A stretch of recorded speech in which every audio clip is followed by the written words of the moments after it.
سلام برادر، حال شما چطوره؟ بله کوثر، چیزی شده؟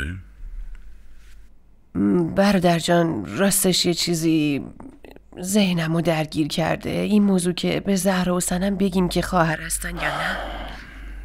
این پیشنهاد امجده؟ نه، من فقط میگم حالا که زهرا داره ازدواج میکنه، اگه سنم بفهمه زهرا خواهرشه، خب خوشحالیش دوچندان میشه. کوثر، تو برای من خیلی عزیزی. میدونم از بچگی عادت داشتی تصمیمای عجیب و غریب بگیری، اما گوش کن.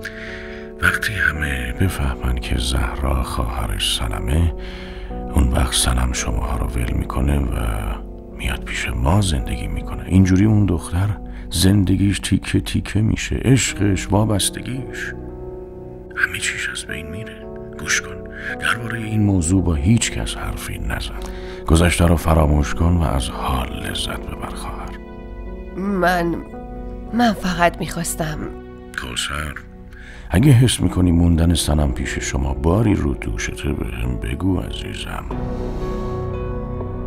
پس لطفاً دیگه این موضوع رو فراموش کن و دیگه تکرارش نکن خواهر، باشه؟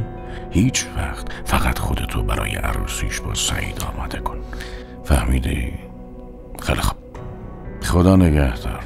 در پناه خدا باشین. خداحافظ. خداحافظ. چی گفت؟ مخالفت کرد. خیالت راحت شد؟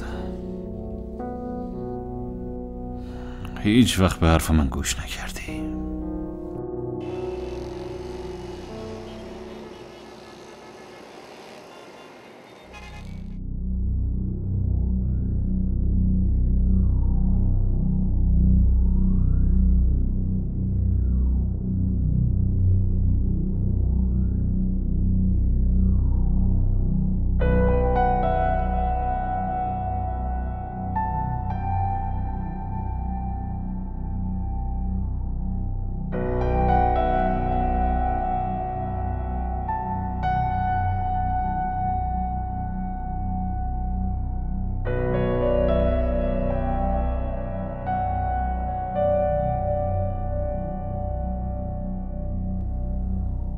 سنم امجد، دختر امجد حسین، به بنده وکالت می دهید که شما را به عقد آقای سعید پسر اخلاق احمد در بیاورم؟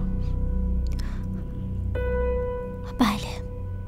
برای بار دوم می پرسم، بنده وکیلم؟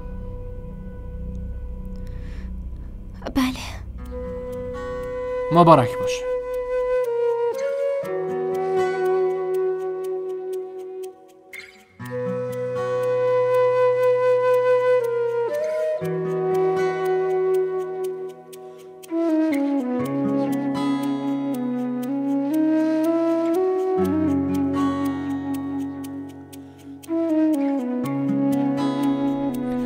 خیلی ممنون، زحمت خیلی کشیدی. مبارک باشه.